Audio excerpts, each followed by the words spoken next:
Dear tea friends from around the world, welcome to a new class with me, Stéphane Erler. And first, let me wish you a Merry Christmas and especially a Happy New Year. 2021 has just started, also for you in the North America, where it's still January 1st. Here it's January 2nd already in Taiwan. And for today, the first lesson of the year, I did not prepare too much, but I still hope we're going to have some great time. There are some important messages I wanted to pass along, and this is a good opportunity. So let's start with the postcard competition, or the little yearly event where I've posted 12 of my best pictures of last year. And I'm asking you to vote for your preferred picture, or two pictures, because I'm going to make two pictures, two postcards out of the best two pictures. And for this, I need your help. Many people have have commented on that post and said that it's very difficult to choose from these 12 pictures because they are all beautiful. And I thank you for this kind of comment. But that's why I need your help to help me choose the two that I'm going to turn into postcards. And these postcards, they are especially for you. Thank you, Valérie. And yes, these postcards are especially for you because they are the gifts that I will always add in orders that you send me to my boutique, tea-masters.com. So, and the way I do it, actually, the latest postcards will be given to people who purchase regularly. What I always try is to do is when somebody gives me a first order, I go in my oldest postcards available, and I give him first two of these oldest postcards, and then when he makes the next order, then I give him postcards that are a bit more recent, etc., until it comes to this year. I think I have roughly 3 or 4 years of inventory. So it takes you 4 orders to get to this year's latest postcards. But if you are a regular customer, then you will probably get the newest one. Okay, and these postcards are to select these postcards. Actually, I also used your information because I've looked also in Instagram which were the pictures that had the most likes, and this helped me also to select which ones you already preferred during the year. And maybe sometimes I had to adjust because I think there was one picture that I posted that got a lot of likes, but it was a picture from my smartphone, not from my camera. And these smartphone pictures are a bit lower in resolution and not so suitable to make postcards. So here I had to change. But otherwise, I really try to use your input and your likes to choose these pictures. And these pictures, how do they come? Well, it's simply when I'm having tea at home or tea in the mountains, or when I go exploring in central Taiwan, in Alishan, Chaninshi, and I see a beautiful plantation. I make a picture, and that's how these pictures are taken, how they happen. They are not staged. I'm not asking a professional photographer to take these pictures. I don't consider myself a professional photographer. Just because of tea, I have come to make nice pictures, and I hope that my passion about tea translates also in the beauty of the pictures that I'm making. Okay, so please go to my Facebook page. You can either find it here or on my name. and vote for your preferred picture for this year. You still have 2 days to cast your vote. Thank you very much. Now let's continue with some my general idea about this class was to talk about goals and learning for the new year. What do we want to learn? How it's going to look like? And let me also make some tea when I continue. I see another comment from Gogoi Madhuyara in India. Yeah. Happy New Year, buddy. Thank you very much. Happy New Year to you too. It was nice meeting you a couple of years ago. I think already 3 years ago. Of course, this year was not possible anymore due to the virus. No, not much travel, and which is why, since nobody can come to Taiwan and see me, I'm taking these video classes so that you can see me directly in your home. And so this is the positive change that happened last year that I'm starting these videos. Okay, now the tea I'm making is a top red Yeh Oolong from Hua Lien. Okay. It was harvested on June the 12th, 2020, and so it's a high-grade version of their red tea. I see golden buds, very dark mature leaves, which are rather small. The smell is nice, sweet, and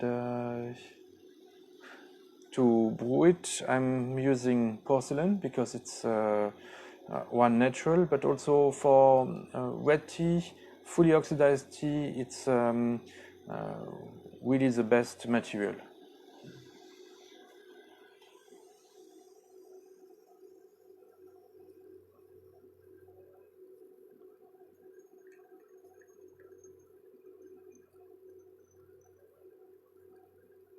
Okay, we always want to be focused and calm when we pour water, even though it's only hot water. This is a way to practice your calm and practice how you're going to pour. Yeah, always you start to feel a little bit dry throat, so I don't want to have too much of a grating voice, and this would not be comfortable to you, and that's why I'm making some tea right away. It's a practice for me, and for you, you can see how I'm doing it.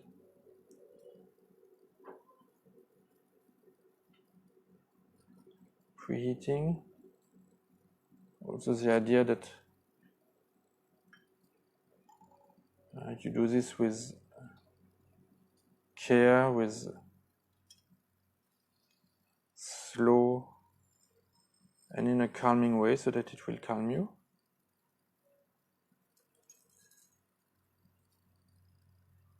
And now again,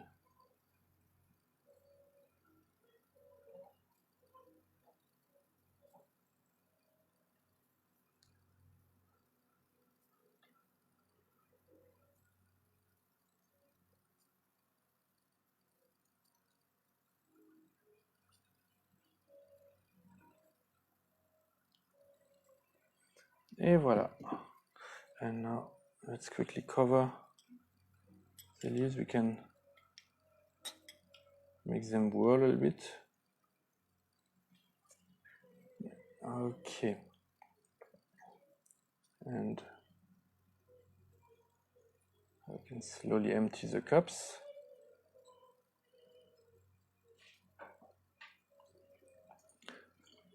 Now, from my setting, you see my very red chabu, and it's a bit cold out there.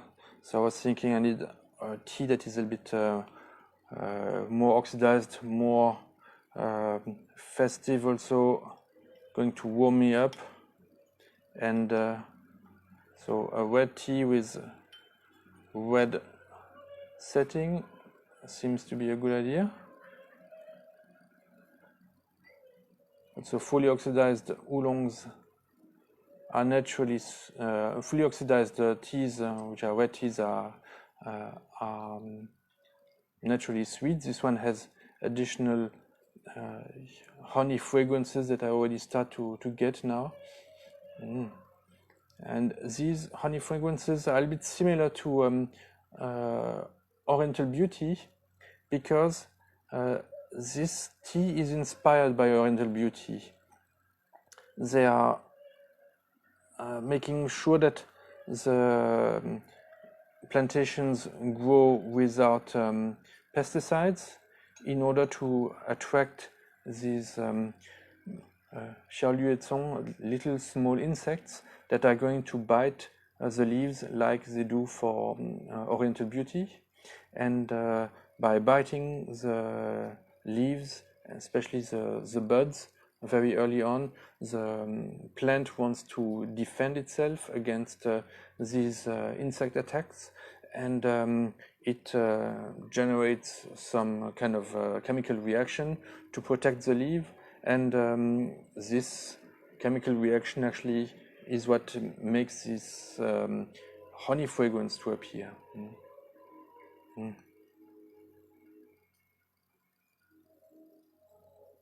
Cheers.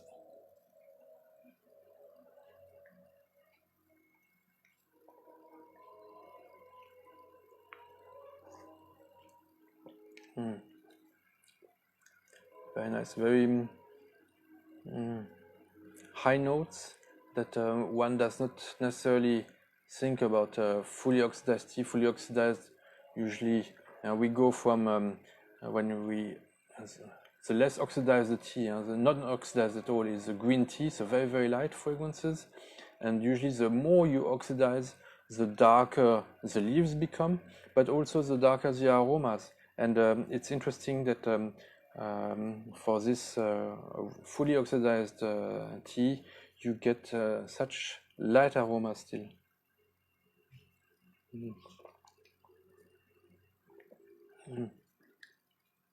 Very nice. So 2021, what shall we work on? What shall we study? What are your goals? So here, please already give me your ideas, your thoughts of what I should focus my teachings on. But let me also give you some of my ideas that it's never really possible to focus only on one subject for a really long period of time, like a full year. For one simple reason is that a good cup of tea is really a mix or the result of lots of different skills, lots of different knowledges that go into it. Now, of course, first you have the quality of the leaves that matter a lot. Well, for this, luckily, you can count on me to make the right selection, and best possible selection. Being in Taiwan and having now, how long? Well, over 15 years of selecting leaves for a store. So I think I do a pretty good job on this side. Also trying to find a large range of teas so that one will always be able to fit your taste and the occasion, morning, evening, summer, spring, the seasons, or your mood, etc. So the good cup is a result of good tea, good quality tea, but it's also the result of good water, and water is influenced also by how it's boiled. It's also sometimes influenced how it's filtered. Did you also where it comes from? Did you buy mineral water? Which one? And did you let it sit or not?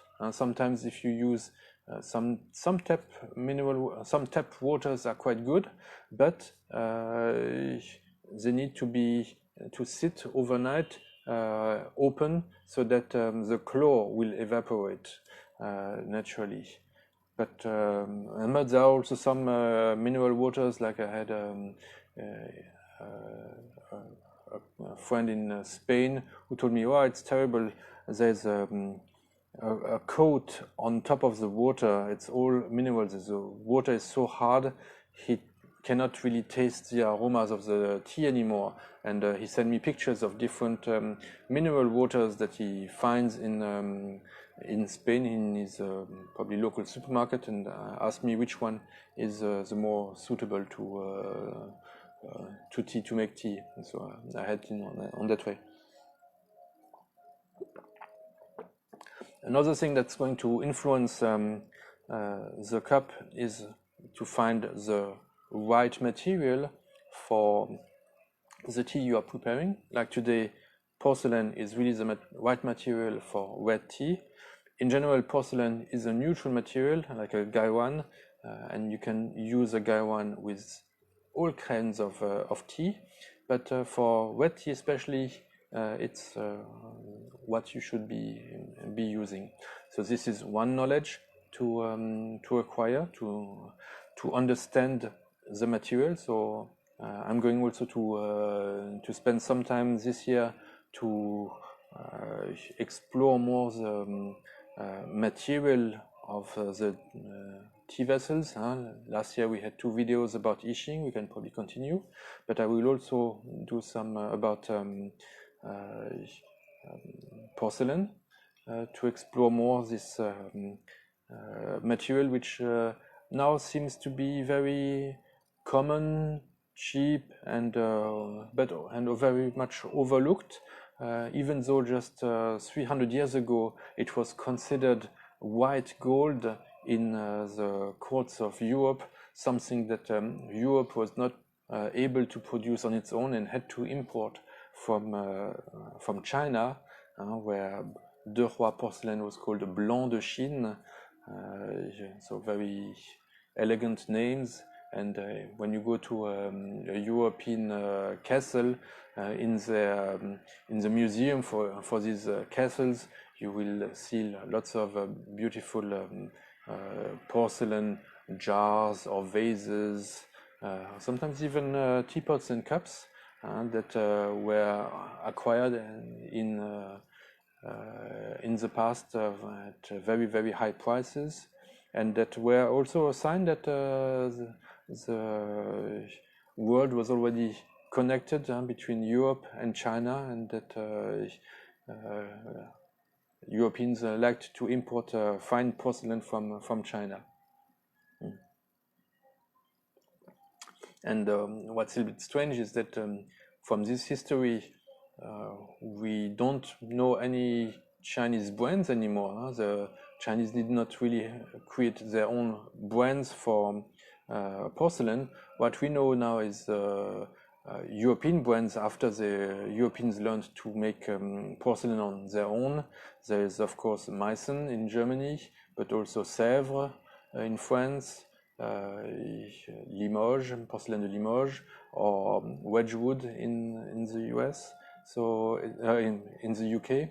So it's also interesting to see that this is one area where the student has overtaken the master, at least in terms of marketing. But it's still interesting to go back to the roots and learn porcelain directly from the traditional way it was made in China. Very, very sweet. No yeah, no bitterness, no. But it lingers on the tongue. Nice. So the vessel that you make your tea in is very important. Then to make this to make the tea properly, you also have to consider how you brew the tea. I see.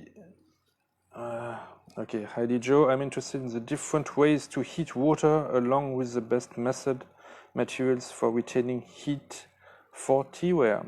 Okay, yeah, that's a very interesting topic.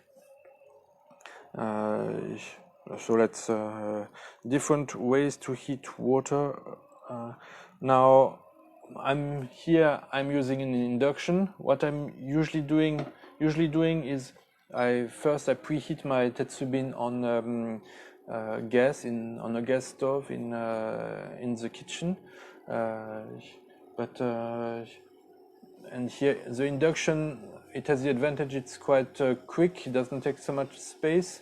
It has one drawback, it's a little bit noisy in terms of because it has a fan to take care of the heat that is produced.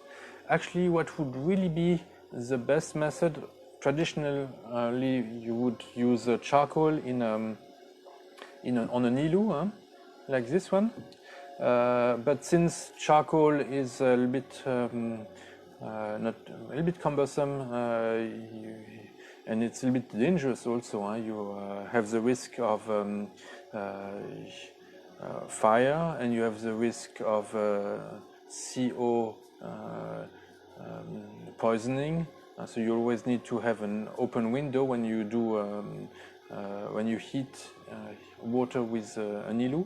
But the charcoal will add some nice flavor and some nice smell if it's a nice charcoal, if it's well dried. As I've seen some people trying to heat their water simply with wood, and this will create a lot of fumes, a lot of smoke that is not so good. What is good actually is charcoal, and especially here even the Chinese look at which tree made the charcoal, and in this regard the charcoal made from fruit trees is the best.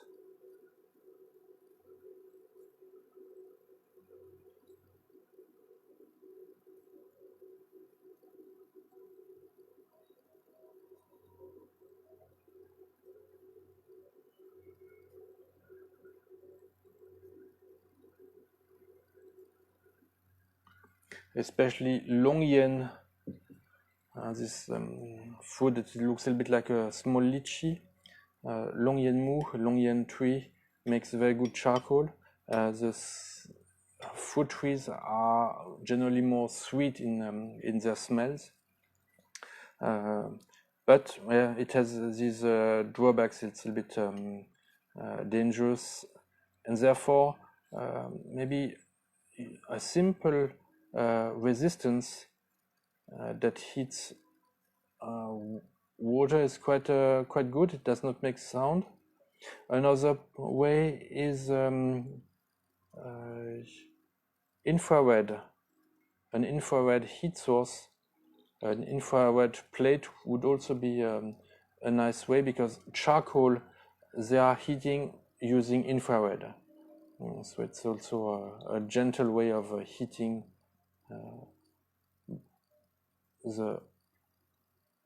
your water in your kettle. The kettle will make a difference also. For more aftertaste, I recommend tetsubin. That's really the best. And for purity, for high mountain oolongs or for green teas, it would be a silver teapot. Oh, you're drinking pu'er from my selection that you ordered recently, and you say it's wonderful. Well, I'm very glad. thank you very much for this comment, and cheers to you.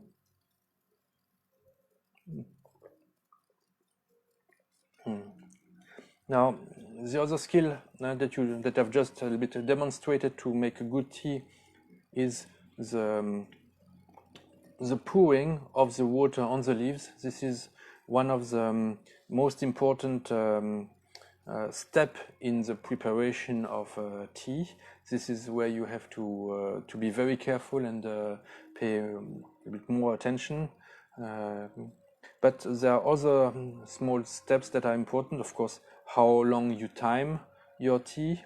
This will be also more according to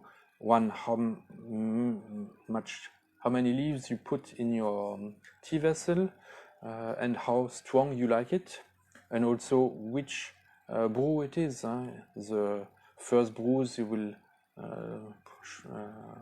brew probably shorter, and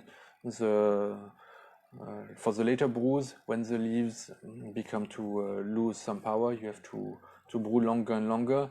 This is something you can learn through experience mostly.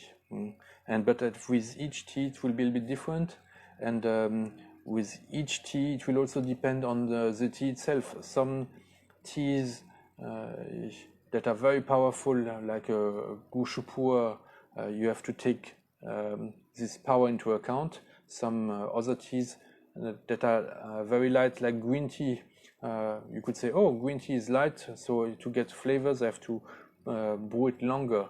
But this would be a mistake, because the character of green tea is this lightness. Here you want to taste these very fresh, delicate aromas, and you don't want to push it too long and to get too much of a concentration. This would not taste so good. So here, that's we come back to the number one, to understand the tea that you are brewing. And it's not only about finding quality tea, but it's also understanding the character of the tea. Like here, for this tea, this red tea, I said it was made on June the 12th of 2020. So it tells me it's a relatively fresh tea. It's not yet 1 year old. We can say a tea has aged after it has at least 1 year and a new generation has come out. But so far it is less than 1 year old, so still a bit fresh. So I've put it in this jar to let it to open it up a little bit. Because I also understand that this tea has been roasted to preserve it for a longer period of time. So this roast is good for the long term. But if you want to drink the tea very shortly after it was done, it will maybe have a slight negative impact on the taste, because the roast tries to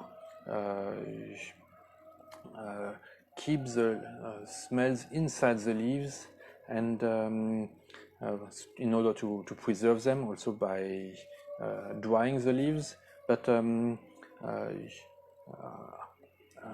unroasted teas are more direct in expressing their aromas, and that's why green teas, which are not roasted, already when you open the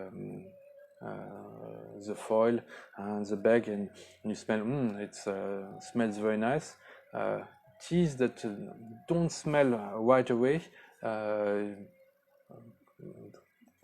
actually can mean that they are quite nice. Just you have to find these aromas more inside. You have to push them a little bit more, or like in this case of a young tea that has been roasted, you can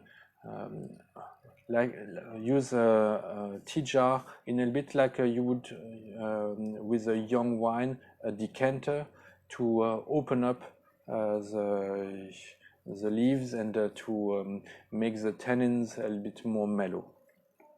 Okay, it's a bit a long discussion, but just to show you that each of these steps matter to understand the character of the tea in order to brew it well. And that's why it's important to get all these details. Another important detail is that this tea comes from a different tea region than usual in Taiwan. It comes from the east coast of Taiwan.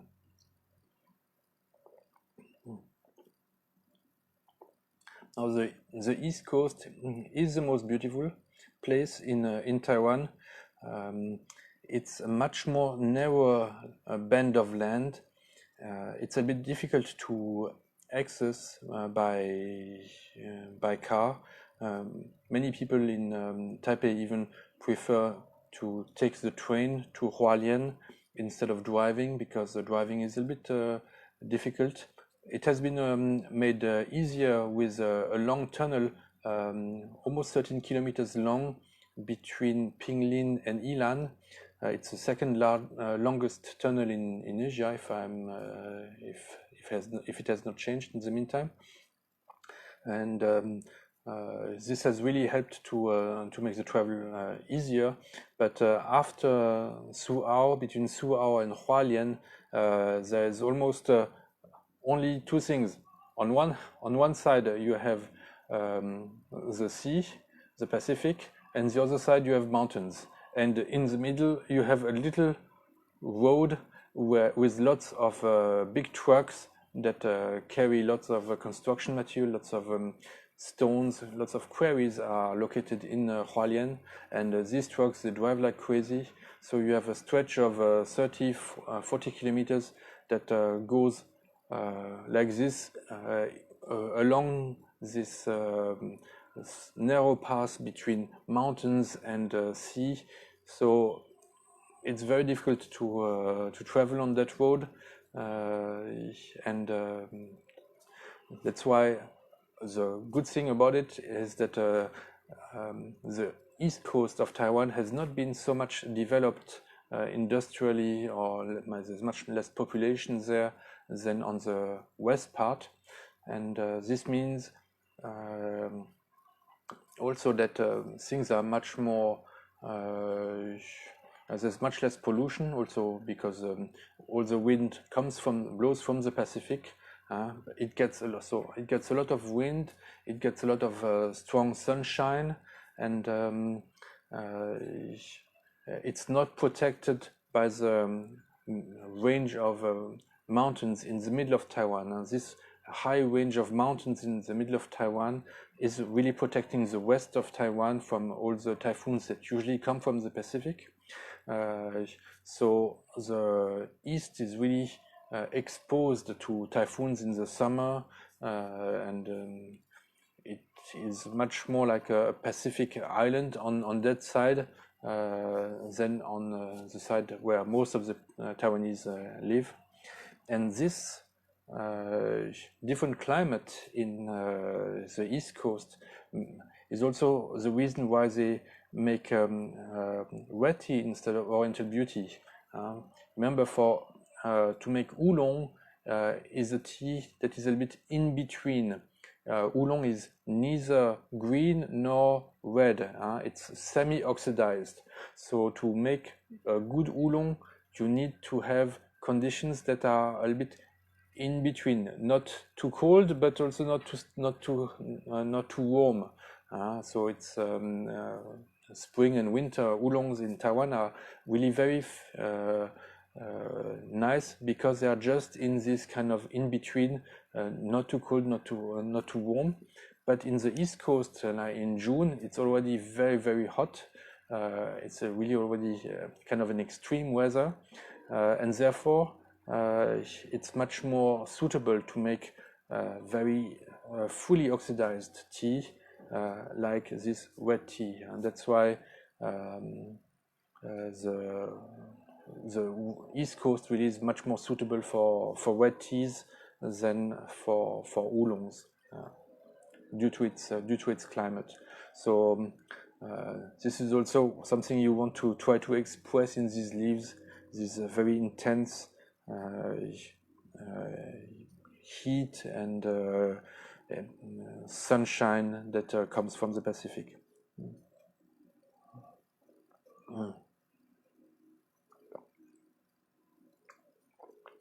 But at the same time, it has these insect bites that add a very nice honey fragrance and finesse.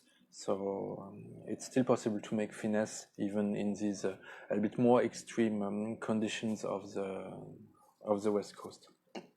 Okay, let's continue. So good, let's make a third brew.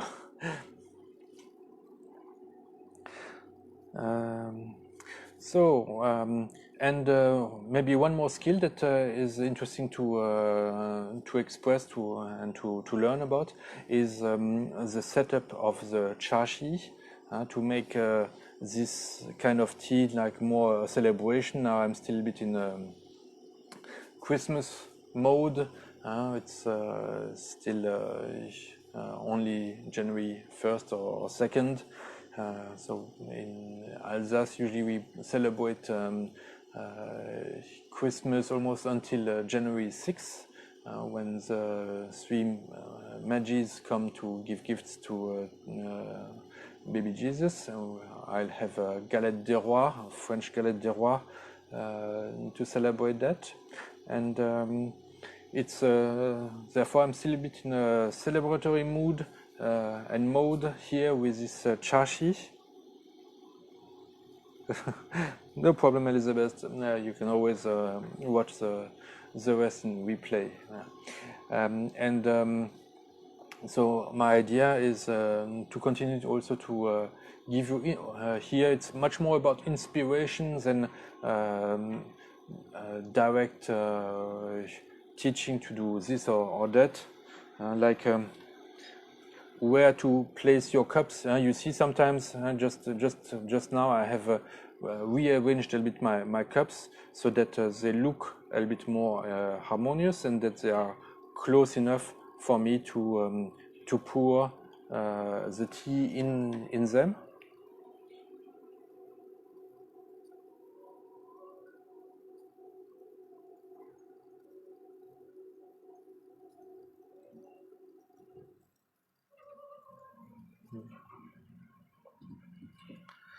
But it's not.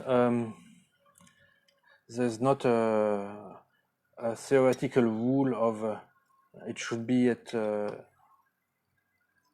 60 centimeters from my face. Actually, it depends also how long your arms are. It should be everything at arm's length, and how comfortable you feel in pouring in these cups. The idea in towards functional beauty is that it looks beautiful and that you feel comfortable making your tea, and therefore there is no need to tell you exactly, for this kind of tea now today you need to have exactly this color, it cannot be another one. No, for the whole concept of chaxi is to be flexible, to use what you have at home, to use what you like as what is your personal preference. Maybe you like a more a lighter color red or a darker one, or you don't like red at all, you prefer purple. That's all fine with me. It's about you, what fits your personal preferences. Maybe you're not celebrating Christmas, you just celebrated Hanukkah, so it's completely okay to have a different decoration at this time of the year. So it's here there are no rules about beauty, it's just inspiration. And the other reason we don't want to spend also too much time on any of these subjects, not too much time on tea or on wear or on the skills of making it or on the chaxi, Actually, we have, or on the water. What else do we have? Or on teapots, or on jars, or on the other accessories. We could speak about cups, about gen shui, the wastewater bowls. Well, there are many items that belong to the making of tea, that are part of the skill of making tea, the art of making tea. But we don't want to focus just on one. We always have to go from one to the other in order to build them up at the same time. Because I like to say it's like the weakest link. If there's one of them that you don't do well, then it will ruin all of the others. So we have to always learn them together and build them up together, so that our tea tastes better and better, and it does not just look better, or it does not have a better water or a better jar. Everything has to be built up at the same time, together in harmony again, so that but I believe that like this is the best way for you also to feel that your tea is getting better and better, if we don't forget any of these themes.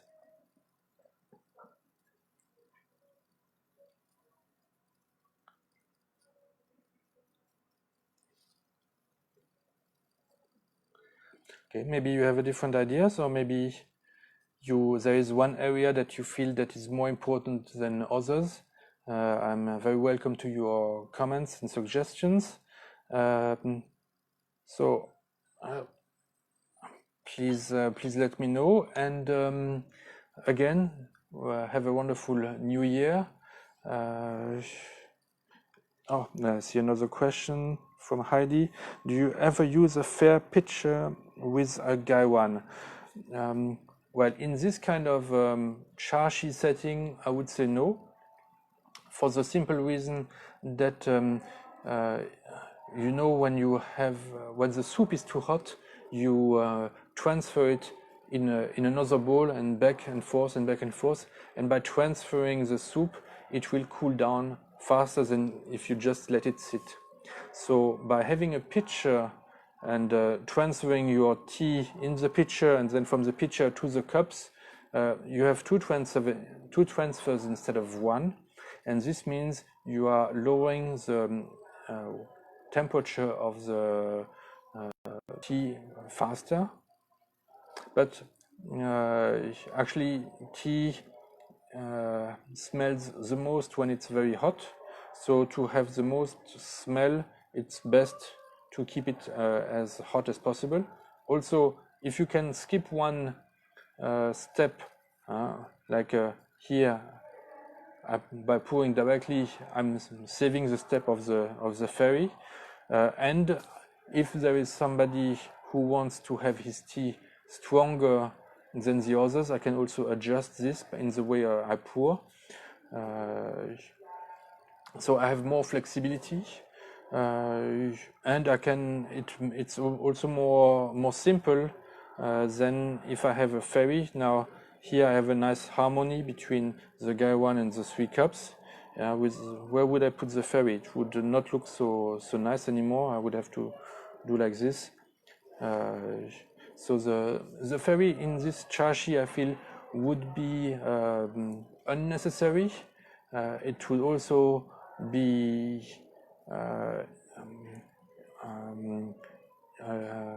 it would make it easier for me to pour, but when it's easy, you learn less. It's like when children don't have to learn a poem, they can simply read it from their book. Maybe it's easier for them to not learn the poem, but they lose this knowledge for their life. So here, by making it easier to pour in the ferry rather than in the cups, I lose the possibility or the opportunity to practice my concentration and my pouring skills. You see, I usually don't speak when I pour in the cups because it's not so easy. Let's see. So I've poured 3 times. I have one place where I have 1 drop of water now on my chabu. I can take it away. Still there? Okay. So I poured several times. I only had 1 place, but I still make 1 mistake. Well, that's why I'm using this chabu. It will absorb the water if some water drops on the fabric. It's still okay. But I tried really to minimize this kind of mistake, and by focusing this, this helped me also to maybe to calm down and to be more careful, to pay more attention. So I think it's better not to use a pitcher, but I will use a pitcher when I do a tea pairing during a dinner or a lunch. Then it's of course much more practical to be able to brew quickly and pour quickly, because you don't want to slow down the pace of the meal. So it's better to then it's quite useful to have it. The meal is not a time to do meditation and to be so focused on the tea. You have to be focused on the meal. Okay, I've spoken a lot. Thank you again for coming to this class, and don't forget to vote for your preferred picture on the Facebook page, on this one or on my private one, and I will announce the winner, the 2 winning pictures, and I will turn them into postcards then in the coming weeks, and they will be ready before end of January for your next orders. Thank you very much, and have a great tea.